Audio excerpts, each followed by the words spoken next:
হোলীৰ আটাইলৈ শুভেচ্ছা জ্ঞাপন কৰিছোঁ। আৰু এয়া আমাৰ গাঁৱত এনেদৰে হোলী উদযাপন কৰা হয়।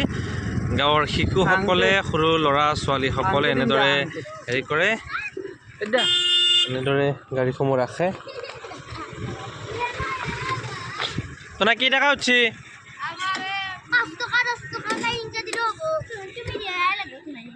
আমি দিবাই লাগব না? দিব দে, দিব দে, দিব দে, ধৰা ধৰা দিব।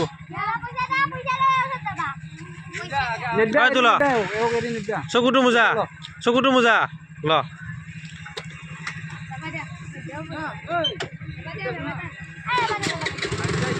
যা বাবু, হেপী হোলী। এনেদৰে ঘৰে ঘৰে ৰং দিবলৈ আহে।